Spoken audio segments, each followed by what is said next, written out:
こんばんは。2026年2月、ウズベキスタンに行った時の Vlog です。人生初の中央アジアにワクワクします。仕事終わりに羽田に移動し、深夜便でまずは韓国に飛びます。タシュケント。やっと出てきたね、ゴールの名前が。ターミナル1、ゲート35ね。OK。インチョンからタシケントまでのフライト時間は約7時間です。私が予約していたチケットだと出発の45日前から座席指定が可能だったので、その日にウズベキスタン航空の公式サイトにログインして希望の席を選びました。実際には当日でも結構空きがあって、私の隣も空いてました。中国からキルギスにかけて標高5000メートル超えの山脈が続きます。絶景続きで夢中で窓の外を見ていて全然眠れませんでしたが、インチョン・タシケント間のフライトは窓側の席かなりおすすめです。タシケントの街が見えてきました。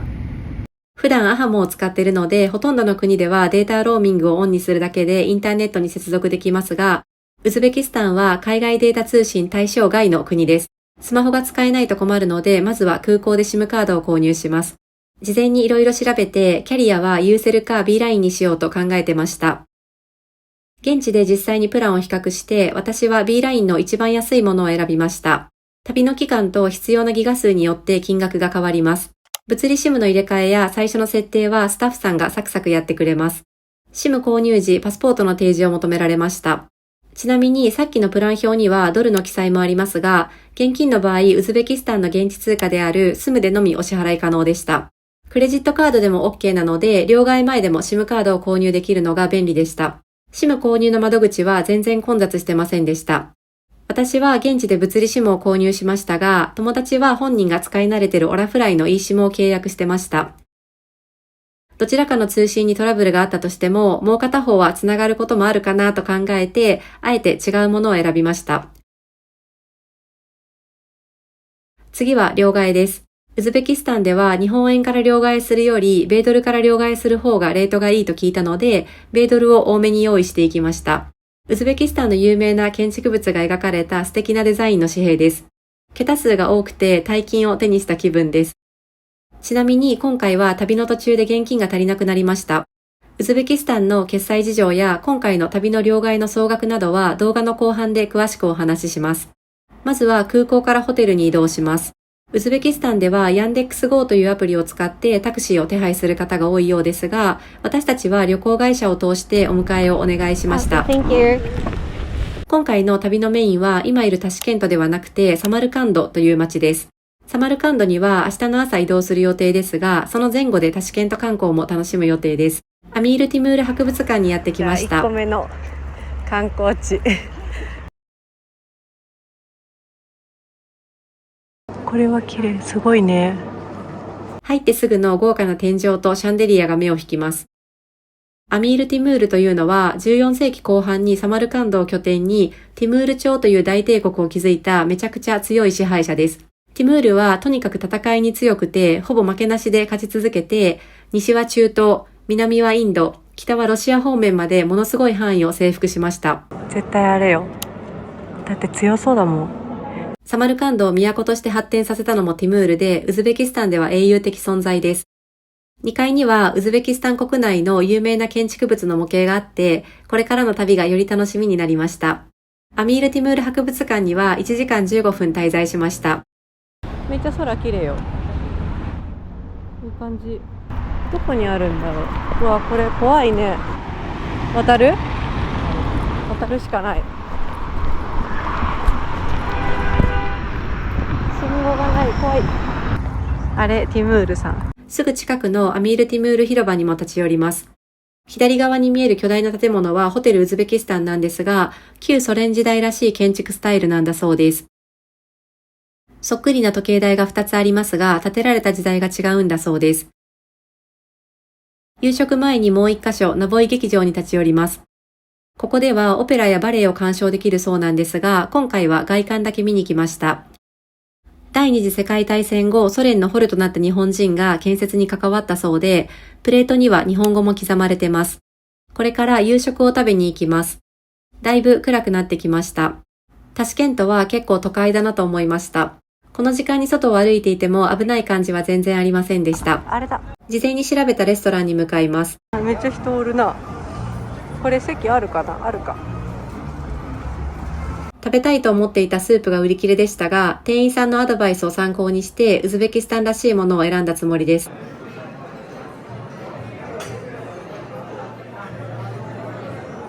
美味しそう。美味しそう。めっちゃいいやん、これ。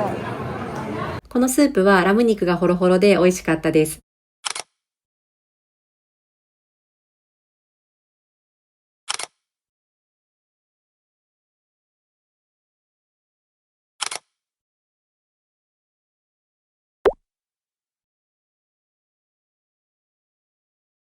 カツラグマ。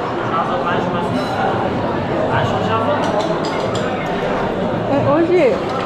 汁なしのラグマンは焼きうどんみたいな感じで日本人の口に合うと思いました。お会計は1人1000円くらいでした。最近は日本より物価が高い国を旅することが多かったので、これくらいの金額に収まるととてもありがたいなと感じます。まだ20時過ぎですが、明日の朝が早いので今日は早めに寝ます。ウズベキスタン2日目の朝です。朝食会場がまだオープンしてないので朝食を持たせてくれました。駅が見えてるのがさ、いいよね。今日はこれから電車でこの旅の大本命サマルカンドに向かいます。ホテルは立地最優先で選びました。タシケント駅まで歩いて10分です。今回は特急アフラシャブ号を利用します。アフラシャブ号はタシケントとサマルカンドの間を2時間15分で移動してくれます。特急じゃない電車だと3時間半くらいかかります。その1時間半の差を大きいと見るか小さいと見るかは人それぞれだと思いますが、私たちは今回短期旅行でウズベキスタンを訪れていて、何より時間が大事ということで特急に課金しました。朝7時前ですが、駅にはすでにたくさんの人がいて、お店も開いてます。駅の入り口でセキュリティチェックがありました。座れる場所を探して、さっきホテルで受け取った朝ごはんを食べます。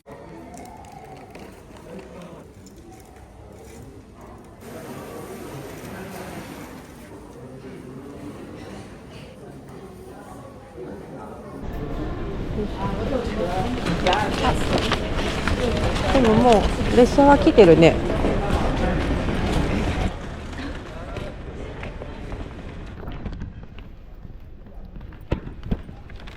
電車に乗るときパスポートのチェックがありました。この車両はビジネスで、シートは2列1列の並びです。チケットはあらかじめオンラインで購入可能です。あっさり何の問題もなく予約できたという方も結構いるみたいですが、逆にクレカ決済がうまくいかなかったとか、予約開始日だと思ってた日に予約が開放されなかったという方もおられるみたいです。また、特急アフラシャブ号はとても人気なので、席が埋まるのが早いと聞きました。私たちの場合は旅行会社に運賃プラス手数料を支払って代わりにチケットを取ってもらいました。基本的にこういうチケットは自力で取るタイプなんですが、今回の場合はですね、予約が開始される45日前にちょうどトルコ旅行が重なってまして、とてもじゃないけどそれどころじゃないなと。で、さらに万が一朝一のアフラシャブ号のチケットが取れなかった場合、サマルカンドでの滞在時間が減るので、そっちの方がもったいないなと判断してお金で安心を買いました。定刻通りサマルカンドに到着しました。天気がいまいちですが、まずはホテルまで移動します。駅から観光の中心地まではタクシーで移動する方が多い印象ですが、私たちはトラムで移動します。トラムの乗り場は駅からそれほど遠くない場所にあります。右手に出てきたコカ・コーラって書いてあるあたりで待ってれば大丈夫です。トラムは2路線あります。乗り場が同じなので誤って違う路線に乗ってしまわないように要注意です。私たちはショブバザール行きの2のトラムに乗ります。2のトラムは1のトラムに比べて運行頻度が低いようで30分くらい待ちました。実際トラムに乗る時間は30分くらいです。乗客はほぼローカルの方たちでした。降りるときにクレカタッチしました。運賃はちょっと意味がわからないくらい激安でした。トラムの終着駅からホテルまでは歩いて移動します。事前の下調べで中央アジアを旅するならヤンデックスマップは必須というのを読んだのでダウンロードしてきました。自称 Google の申し子なので内心 Google マップがあればいいんだもんと思ってましたが、ヤンデックスマップ恐れ入りました。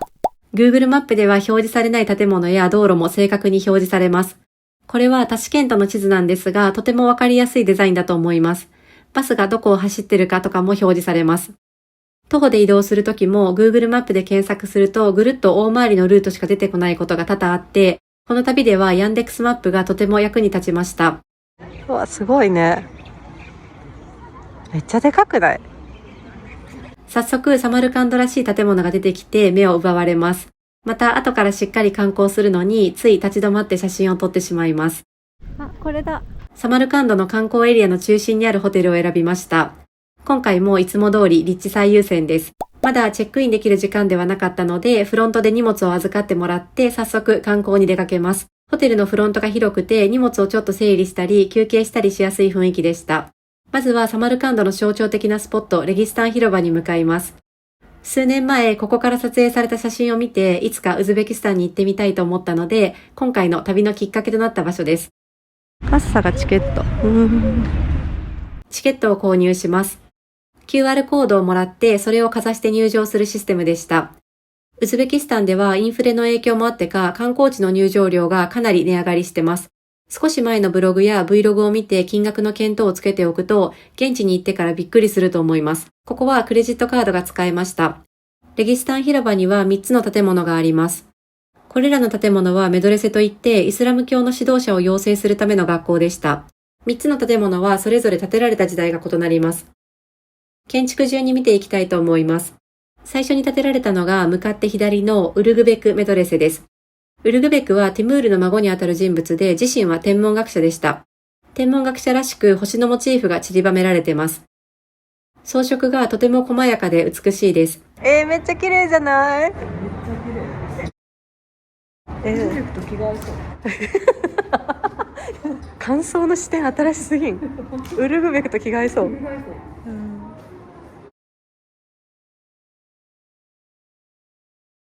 なんかさ、このある装飾をさ、一つ残らずカメラに収めたいからさ、わかる？もうさ、進まんね。念願のレギスタン広場なので、時間はたっぷり確保してあります。おー、中庭だ。これがさ、あれだよね、学校と寮みたいな。2階と1階ね。そうそう。1階部分は現在ほとんどお土産屋さんになってます。ウルグベクメドレセを観光してると、事前に YouTube などで見ていたスタッフさんに声をかけられるイベントが発生しました。How much? You can see. Okay. Tower, what you take all panorama. Okay. Okay. And then you can see the second floor balcony. It's like 100,000 $1. 100,000 Yeah. 住む。Yeah. これでしょ？これの上。どうする？ Only this minaret. Only this minaret, right? Not in Yeah. other place. ああ、じゃあここですね。Yeah, I know that. Yeah. Maybe make 80 for you. Yeah? Actually. Okay, okay. Oh, thank you. すごい。また始まったよ。螺旋階段。もうひとたびに1回はせんと気が済まん。スタッフさんに、チップという形になるんですかね、お金を渡して、ミナレットと呼ばれる塔に登らせてもらいます。交渉したつもりはなかったんですが、どうするか考えてるうちに金額を下げてくれました。秘密の扉を通って、まずは2階からの景色を楽しみます。綺麗綺麗。次はいよいよミナレットです。お、すごいね、暗いね。めちゃくちゃ急だよ。しかも一段が大きい。人一人しか通れないような非常に狭く急な螺旋階段が続きます。よいしょ。よいしょよいしょ。螺旋階段マニアとしては我々のデータベースの中では急な方であります急なケロロ軍曹やめてよいしょ。ちょっと待って、これもしかして一人ずつかも。待ってすごっ。やば。待ってね、変わるからちょっと待ってね。おそらく一組ずつミナレットに上げてたので、上から別の組が降りてくることはないと思いますが、足を踏み外さないように慎重に登ります。てっぺんには一人分のスペースしかないので、交代で景色を楽しみます。下から見上げるのとは全然違ったレギスタン広場の景色を楽しめるので、ミナレットに登らせてもらえたのはいい経験でした。遠くにはビビハニムモスクも見えます。このミナレットに登ってみたいなと思う方は、直近の動画やブログをいくつか参考にして、金額の相場感を把握しておくと役立つかなと思います。ちなみに登ったのは正面から見て右側のこのミナレットです。もし画面越しでも傾いて見えるのであれば、それは気のせいではないです。次は建物の中に入って展示物を見ます。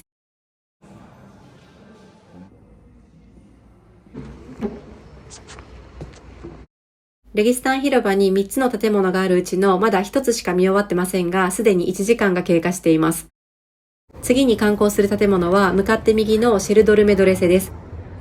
シェルドレマドラサ。このメドレセの特徴は何といっても正面入り口に動物と人の顔が描かれていることです。これは偶像崇拝を禁止するイスラム教のルールに反してます。当時のサマルカンドの支配者が自らの権威を誇示するためにあえてタブーを犯したらしいです。五千スム札に描かれてます。中庭から見る装飾もこれまた素晴らしく、少しずつ立ち位置を変えながら吸い込まれるように見入ってしまいます。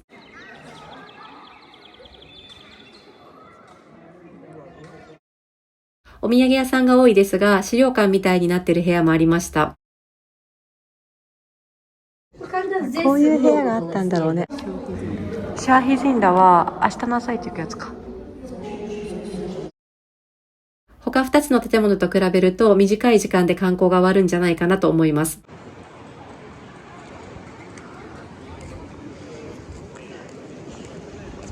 じゃあ3つ目の一番新しいやつに。綺麗やなこれ。最後3つ目の建物は正面にあるティラカリメドレセです。1660年完成の歴史ある建物なんですが、レギスタン広場にある3つのメドレセの中では一番新しいです。イスラム建築の壁面を彩る緻密な幾何学模様が美しすぎて圧倒されます。青いドーム型の屋根を持つ部分が礼拝堂です。靴を脱いで中に入ります。見上げると天井がドーム型になっているように見えますが、これ実は平面なんだそうです。遠近法により天井が非常に高く立体的に見える仕掛けです。なんか平面って言われても平面じゃないように思う。このメドレセの名前になっているティラカリというのはウズベク語で金箔を施されたという意味なんだそうです。名前の通りキラキラでとても華やかな空間でした。青色のおかげで上品さもあって素敵なデザインでした。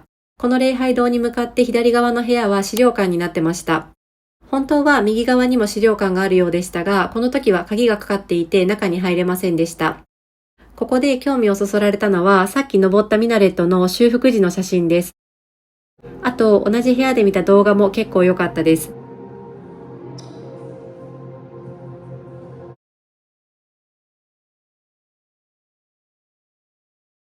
さて、3つのメドレセを一通り見終わったんですが、ここからはもう一周します。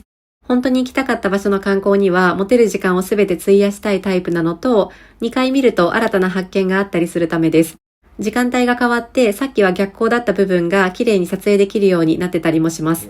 じゃあ、これ本棚だったんだ。先生の部屋。学生部屋の暖炉。暖炉がね。学生部屋、こたつ。一番クラシック、ゾラスター教、師匠、アラジン。Most people say Aladdin, ランプアラディン、why? レギスタン広場にある3つのメドレセはそれぞれデザインや色味に違いがあって、作った人の好みとか時代の流れを感じることができて面白かったです。レギスタン広場は有名な観光スポットなので、もっと観光客でごった返しているかと勝手に覚悟してましたが、敷地が広いためかお昼12時の入場でもストレスなく観光できました。さっき登ったミナレットのてっぺんに今人が見えてます。レギスタン広場での滞在時間は4時間強でした。レギスタン広場から徒歩圏内のレストランに向かいます。予約がないと入れないのかなと思ってたんですが、時期的な理由なのか、比較的早い時間帯だったからかすんなり入れました。テラス席がいいか、室内がいいか、それも選べる感じでした。レギスタン広場とはこの距離感なので、それはもちろんテラス席でしょって感じで、私は即決でしたが、冷静に2月なんでね、テラスで食べてるのは私たちだけでした。チュチュワラはウズベキスタンやキルギスなどで親しまれている一口サイズの水餃子です。サモサはかぼちゃと牛肉を1個ずつ注文してシェアしました。切るのがこっちミートだ。こっちミート。めっちゃサクサクよ。うん。めっちゃサクサク。美味しそう。どう？うまい。うまい？うん。やったじゃん。サモサさ食べたかったんだよ。生地がめっちゃ美味しい。うん、生地美味しいな。生地がめっちゃ美味しいね。なんかさ、サクサク。このソースかけた？ついてくるソースで味変できます。昨日の夜、タシケントで注文したラグマンは汁なしでしたが、今日のはスープありのラグマンです。汁ありラグマンね。美味しい。美味しい。うん、美味しい。でも、汁なしラグマンの方が癖が少ないと思う。なんか異国感あるけど、日本人でも食べれそう。わかる。わかる？ちょうどいいなんかちょうどいいよね。なんかその店員さんがみんな丁寧で優しく、眺めも良くていいレストランでした。いい立地じゃない？最高。早いな。馴染むの早いな。マイスイートホーム。そうよ、まだチェックインも済んでないの。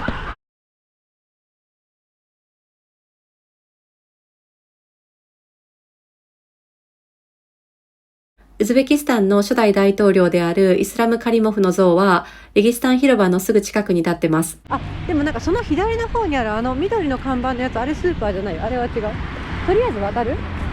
ここ渡れる？あれ、いや、両側から来る。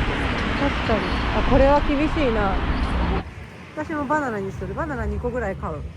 翌日以降の朝食用にバナナを購入しました。めっちゃ綺麗。めっちゃ綺麗。まだ中に人がいる。そっか、まだ入れるのか。めっちゃいいやん。綺麗。そしてライトアップを見に日中あれほど滞在したレギスタン広場にまた戻ってきました。事前にネットでライトアップ情報を調べたときはもっとカラフルな色合いのものも見かけましたが、この日のライティングはとても上品で、元々のレギスタン広場の雰囲気とマッチしていて好みでした。プロジェクションマッピングもせっかくなら見てみたかったんですが、スタッフさんに冬はやってないよと言われました。営業時間は20時までなんですが、まだ中に入れてもらえました。ついさっきまで3つの建物すべて明るく照らされてたんですが、19時半くらいに一段階暗くなりました。向かって右手のシェルドルメドレセの左側のドアが開いていて、中を覗くととても綺麗な内装でした。昼間来た時はこの部屋の存在に全く気づけなかったので嬉しい発見でした。昼間見た礼拝堂もそうでしたが、青とゴールドの組み合わせがとてつもなく高貴で洗練された雰囲気を醸し出すんだなというのが、この日の学びの一つでした。これ見れたのめっちゃ良かったね。昼間にすでに見て回ったスポットも20時前ともなると観光客がぐっと減って撮影しやすかったので、時間の許す限り再度歩いて回りました。ホテルに帰ります。治安いいなと思って。家族連れもおる、ちっちゃい子もおるし。治安いいよ。危ない感じないもんね。あとなんかこう携帯取られそうとかさ、そういうのがない。サマルカンド2日目の朝です。比較的治安が良く、この時間に歩いても怖い感じはありません。取れるけど、下がんないと全部入んない。ホテルのすぐ近くにあるビビハニムモスクは後からちゃんと観光します。東の空が明るくなってきました。ちょっと赤いよね。あっちが日の出だ、多分。ハズラテヒズルモスクもまた後で戻ってきます。とりあえずさ、あっちの一番いいとこあそこ。そう数を数えるんだよね。確かにやめよう。私は天国に行くことが目標じゃなくて現世を生き切ることが目標だから大丈夫。めっちゃ綺麗くない？ね、ちょっと見て。めっちゃ綺麗じゃない？すごい。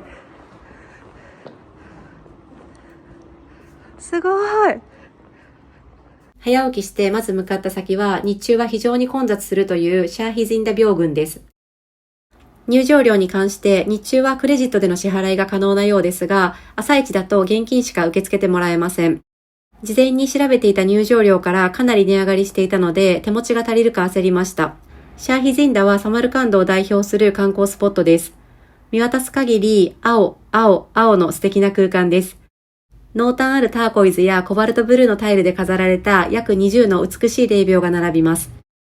ここにはティムール朝ゆかりの王族や貴族、女性たちが眠っています。ここサマルカンドは青の都と呼ばれてるんですが、それはサマルカンドブルーと言われる青のタイルが建築物にたくさん使われているためです。で、なぜ青かというと、サマルカンドを整備、発展させたティムールが青を好んだかららしいです。シャーヒジンダはペルシャ語で生ける王という意味です。どこ？本当だ。これだ。その生ける王の由来となったクサムイブン・アッバースが眠っている廟が、この中で一番古い建築物なんだそうです。アッバースは7世紀イスラム教を広めるためにサマルカンドへやってきました。ある日敵に囲まれて首をはねられましたが、自分で自分の首を拾い上げて井戸に入り込んだと言われています。アッバースはその中で今もなお生き続けていると伝えられており、この場所が聖地として崇められるようになったんだそうです。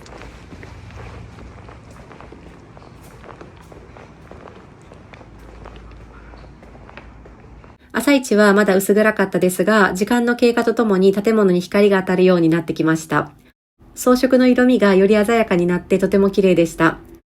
シャーヒジンダは一番奥まで進んでもそれほど時間がかからないので、観光客が増えるまでは行ったり来たりしながらひたすら動画や写真を撮って過ごしました。私たちは朝7時頃入場しましたが、8時ぐらいまでは人がまばらでした。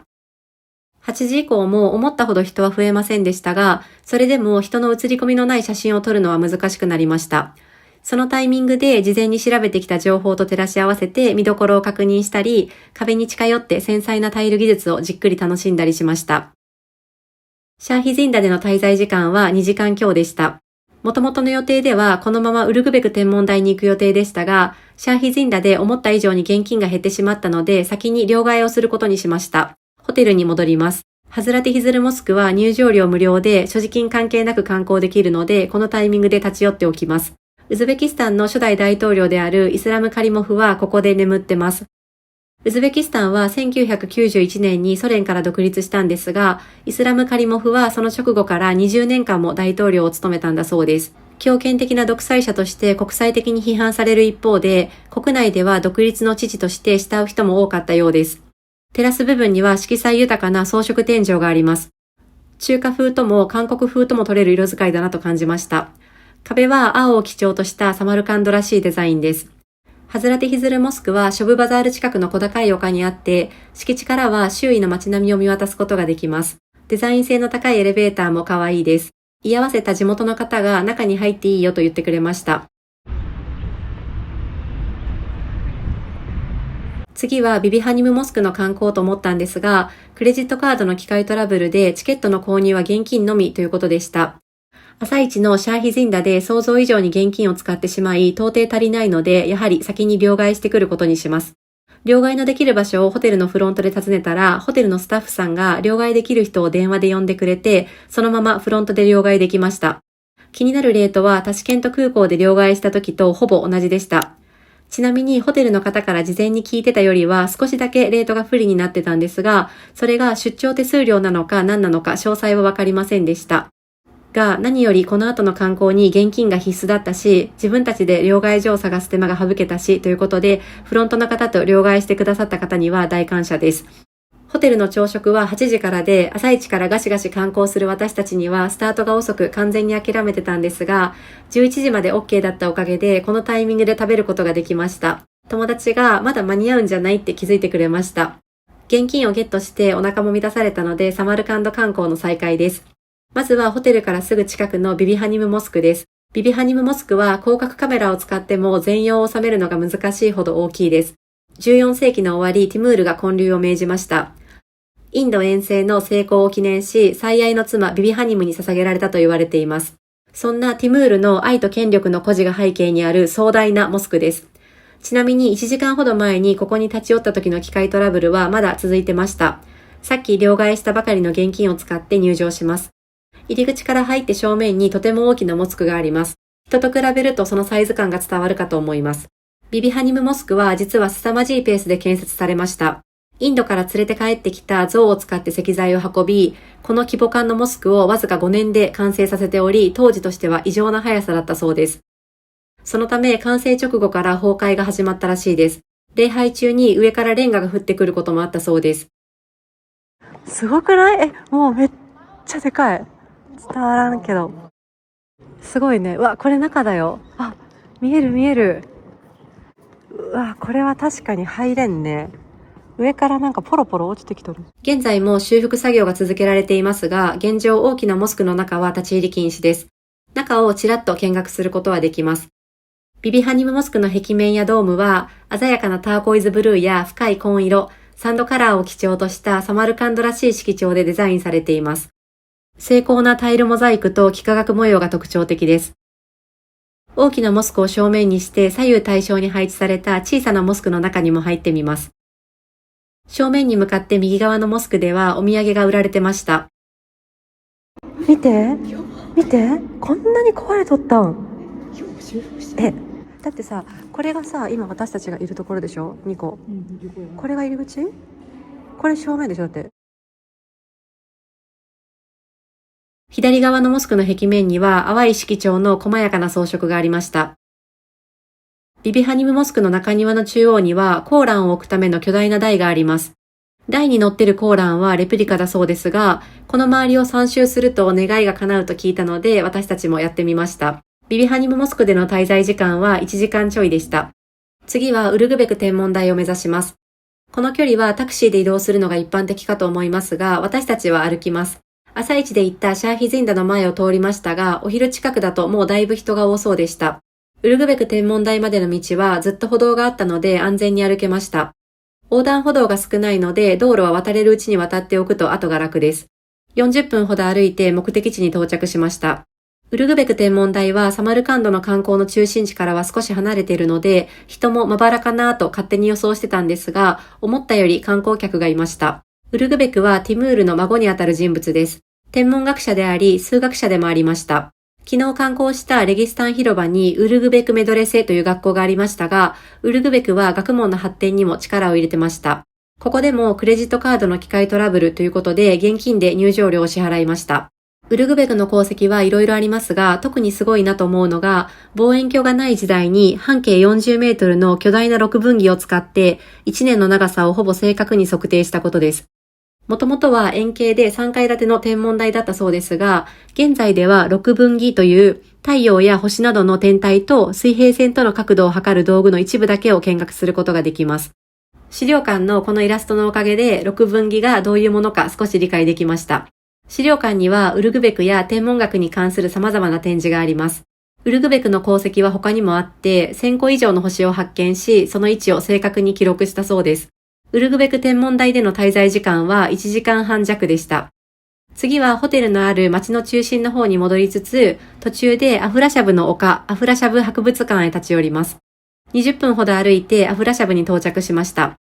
タシケントからサマルカンドへの移動に利用した特急の名前もアフラシャブでした。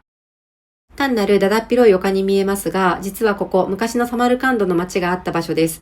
13世紀チンギス・ハン率いるモンゴル軍に破壊されてしまいましたが、この丘の下にはかつての宮殿、家、道路などが眠っています。すぐ近くにあるアフラシャブ博物館にはその遺跡から出土したものが展示されています。この博物館に展示されているものの中で特に有名なのが7世紀頃のソグド人時代の壁画です。王様のような人物、使節団、馬、ラクダ、贈り物などが描かれています。服装の特徴などから中国、朝鮮半島、ペルシャ系の人々と広く交流していたことが分かっています。シルクロードによって栄えたサマルカンドはとても国際的な街だったようです。サマルカンドは世界遺産に登録されていますが、何か特定の建物一つが評価されているわけではなく、シルクロードの重要都市だったという点が評価されています。博物館の展示を一通り見終わって外に出ようとしたら、スタッフさんが声をかけてくれて、壁画の解説動画を見せてくれました。なんと日本語もあったので理解が深まりました。次は博物館の裏にあるアフラシャブの丘を少し歩いてみたいと思います。ここはさっき博物館で見た壁画が発掘された場所です。サマルカンドって結構さ、なんていうか、こう耐えの歴史というかさ、左からうわーって来て、右からうわーって来て、大変。そうそう。今は静かな丘が広がっているだけですが、地下に昔の街が眠っていると思うと歴史のロマンを感じます。いやでも楽しかったね、ここ。なんかさ、来れたら行こうぐらいだったけどさ、来れてよかった、本当に。なんか。アフラシャブ博物館と丘を合わせた滞在時間は2時間でした。一旦ホテルに立ち寄ってから夕食を食べに行きます。一日一レギスタン。今日のレギスタンはどうかな？レギスタン広場をきっかけにサマルカンドを旅したいと思ったので、滞在中は何度でも見に来てしまいます。これじゃない？美味しそう。めっちゃいいじゃん。食べよう食べよう。美味しい。めっちゃ美味しい。マジで？私これめっちゃ好き。なんか野菜がめっちゃ入ってて、お米も入ってるんだけど、味がめっちゃ好き。めっちゃ美味しいこれ。美味しいよな。めっちゃ美味しい。やっぱ野菜がいっぱい入ってるのね。そう、なんか具だくさん。夕食後は夜のサマルカンドを散歩します。ライトアップの映像を流しながら改めて両替の話をします。この動画内ですでに紹介した内容も含まれますが、ウズベキスタンでいくら両替しようか迷っている方の参考になればと思うのでまとめて話します。結論、私たちは今回のウズベキスタン4泊の旅で2人で100US ドル分両替しました。米ドル紙幣は日本から持っていきました。ウズベキスタンでも他の国と同じようにクレジットカード対応の場所がかなり増えてきているようですが、それでもまだ現金のみのレストランやお土産屋さんがちょこちょこありました。観光スポットによってはお手洗いが有料で、そういう時にも現金を使いました。お手洗いの金額は1人3000スムとか5000スムとかでした。2026年2月時点での話ですが、朝一でシャーヒジンダに行こうと思っている方も現金必須です。入場料を含む物価高騰の勢いがすごいので、過去のガイドブックやブログを参考に概算していても、それ以上に出費してしまうケースが多いと思います。私たちはもともと何度も両替する予定はなかったんですが、入場料高騰への認識の甘さと機械トラブルのダブルパンチによって途中で現金が足りなくなってしまいました。で、結局全部で3回両替しました。タシケントの空港とサマルカンドのホテル、あと1回はサマルカンドのお肉屋さんで両替しました。お肉屋さんにとって両替は本業ではないと思いますが、ホテルと同じレートで買えてくれてとても助かりました。日本円しか手持ちがないと両替できる場所がかなり限られてしまいますが、米ドルがあると両替のハードルがぐっと下がります。レートの観点からもウズベキスタン旅行には米ドルを多めに用意しておくのがおすすめです。朝ごはんの前に朝の静かなレギスタン広場を見に行きます。おはようカリモフさん。7時過ぎに広場に到着しました。時々スタッフさんがゲートの中を横切る程度でほぼ無人タイムが続きます。昼間はたくさんの人で溢れるこのエリアですが、朝はとても静かな時間が流れていました。雲一つない青空が広がっています。1時間くらいレギスタン広場の近くでのんびり過ごしました。朝食のためホテルに戻ります。ホテルの朝ごはんとても美味しかったです。立地抜群で効率よくサマルカンドを観光したい方におすすめのホテルです。フロント近くの小部屋でスーツケースなど預かってもらえるので身軽に街歩きできます。フロントの方もみんな優しかったです。さっきよりさらに太陽の位置が高くなってより明るく照らされているレギスタン広場をチラ見したら、今日はまだ歩いたことのないエリアに行ってみます。この動画を回しているのは2月下旬ですが、思った以上に日差しが強かったです。サングラスが欲しいなと思う瞬間がたびたびありました。今日の夕方にはタシケントに移動しますが、それまでは目いっぱいサマルカンドを観光します。レギスタン広場から15分ほど歩いてグーリアミールに到着しました。ここにはティムールとその一族が眠っています。サマルカンデへようこそ。ありがとうござい日本のます。どちらからですか？日本語のとても上手な方にガイドどうですかと話しかけられましたが、ここは自分たちのペースで回ることにしました。真ん中の黒いお墓がティムールのものだそうです。金と青のコントラストが美しく、キラキラ華やかな内装のお部屋です。とはいえ、霊廟なので厳かな雰囲気もあります。ちなみに、グーリアミール廟では女性はスカーフで髪を覆う必要がありました。お墓のある部屋を出て地下に降りてみると、そこはお土産屋さんでした。さっき入り口でお話しした方がお土産屋さんの方でもありました。いろいろ教えてもらって自分用のお土産にお皿を購入しました。グーリアミールでの滞在時間は1時間半でした。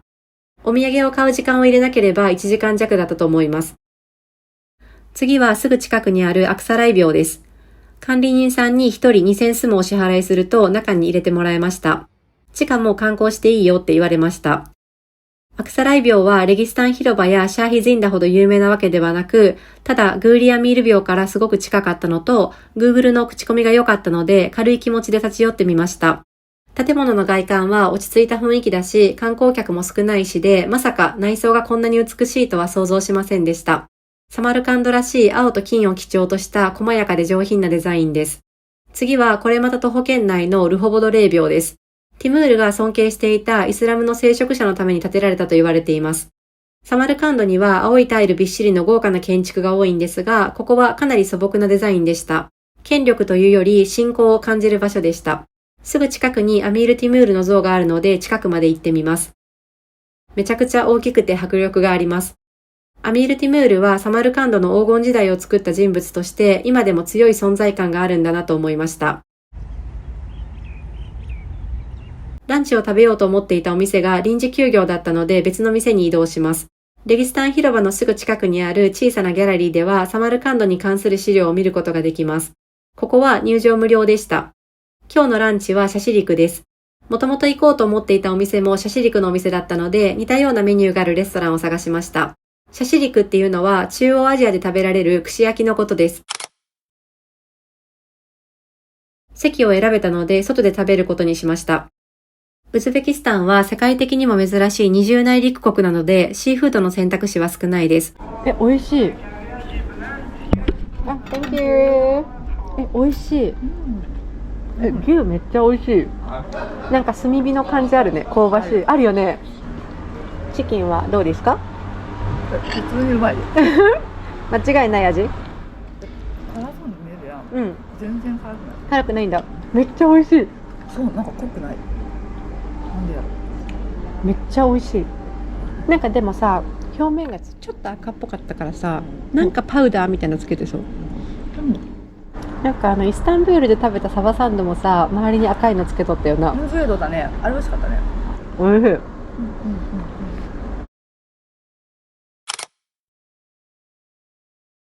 美味しかったので追加注文しました。サマルカンドを去る時間が近づいてますが、ショブバザールに立ち寄ります。ここはとても大きな市場で、パン、ドライフルーツ、ナッツ、スパイス、お肉、お土産など本当にいろんなものが売られています。ショッピングの優先順位が低くて、月曜日定休なことをうっかり忘れてました。ウズベキスタンらしいパンを実際に見ることができたので十分です。名残惜しくて時間の許す限りサマルカンドを散策します。お世話になりました。トラムで駅まで移動します。前回利用した時は降りる時に運賃を支払うシステムでしたが、今回は運転手さん以外にもう一人スタッフが乗車していて、その方がそれぞれの席まで運賃を回収しに来るシステムでした。現金なら1人3000スム、カードなら2000スムでした。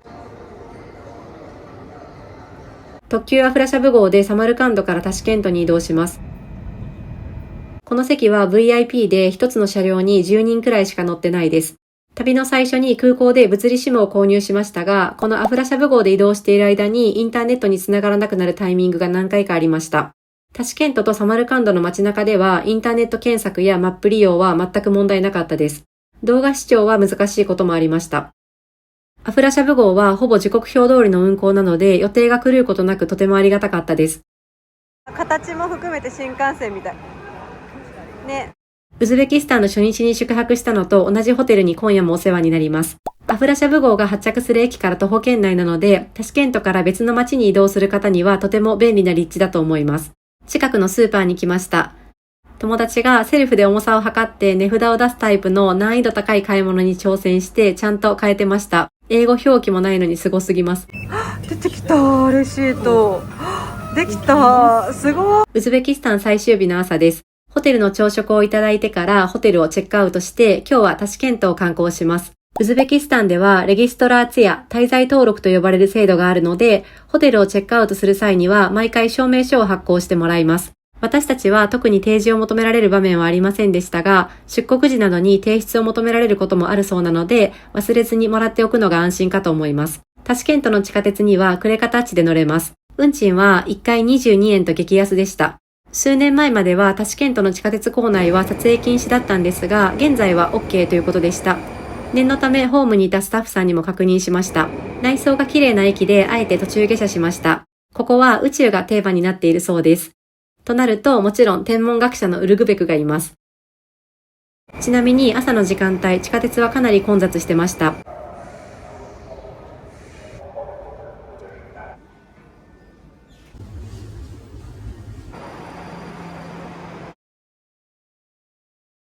独立広場にやってきました。中にあるモニュメントに近づきたかったんですが、中には入れないとのことでした。周りに警備の方がたくさんいました。また地下鉄に乗って次はウズベキスタンの国民食ともいえるプロフを食べに行きます。ここではプロフを作っているところをかなり近くから見学することができます。撮影も OK とのことでした。混ぜ混ぜしてる。すごい。何が入ってんのあれ。ポテト？一番大きな鍋の中には何も入ってなくて、今日は大鍋では料理しないのと聞いたら、ラマダン中だから大鍋でプロフを作るのは18時からと教えてもらいました。ちっちゃいけど。でもね、写真で、見てこうやって幕ギリギリで撮ったらわからんけど、でかそう。見学の後はプロフ実食です。室内も屋内も想像以上にたくさんの席がありました。店員さんのおすすめを聞いて選びました。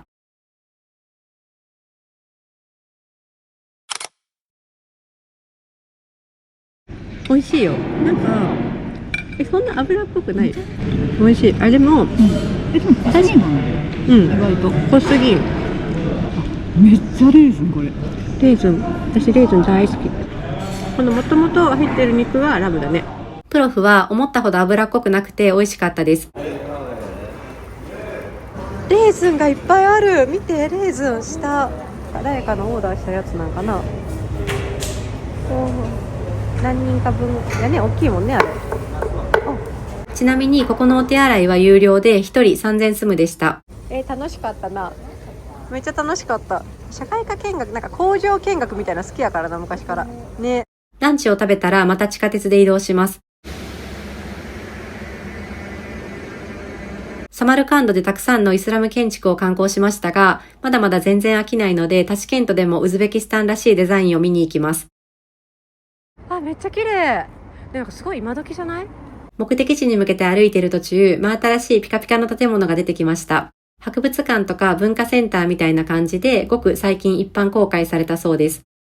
外観だけ見たら本来の目的地に行きます。入り口の男性に観光客でも入っていいか尋ねたらいいよと言われました。髪の毛をスカーフで覆って中に入ります。お祈りの時間が近づいていたので手短に見学させてもらいました。この建物は閉まっていて中を覗くと明らかに修復中でした。ここはメドレセです。レギスタン広場を観光した後だと小規模に感じますが、青を基調とした幾何学模様がウズベキスタンらしいなと思います。1階部分はレギスタン広場同様お土産屋さんとして使われてました。ここでは様々なコーランの展示を見ることができます。世界最古のコーランの写本もあります。この建物では髪の毛をスカーフで覆う必要がありました。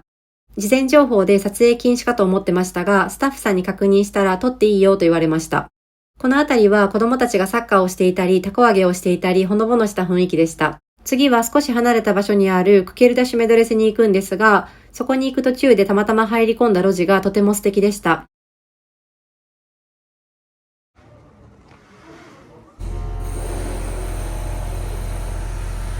ホテルなど建設中だったので、もしかするとこれから人気が出てくるエリアなのかもと思いました。バザールは後から戻ってくる予定なので、とりあえずはメドレセを目指します。1万円スム札のデザインに採用されてます。今まで訪れたメドレセはどれもすでに観光地化されていて、1階部分はお土産屋さんになっていましたが、ここは現役の学校なんだそうです。実際私たちが観光している最中にも授業を受けている人たちの姿が窓越しに見えました。先生の言ったことをリピートする声も聞こえてきました。2階部分に登ることができます。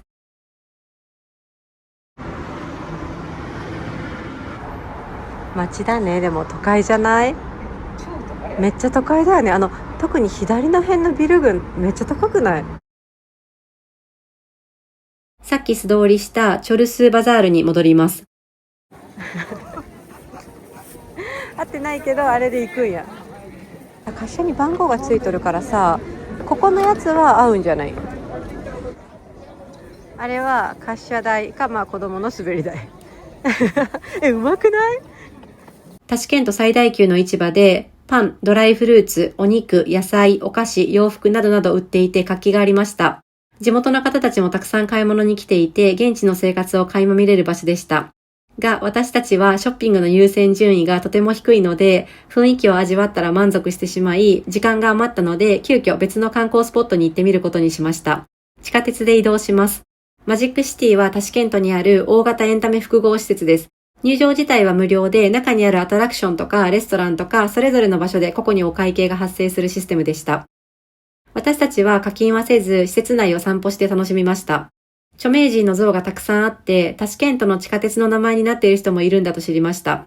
ホテルに戻る地下鉄の中で地元の女性が席を譲ってくれました。どこから来たか聞かれて、日本と答えると、日本が好きだ。You are my guest と言われて、とてもあったかい気持ちになりました。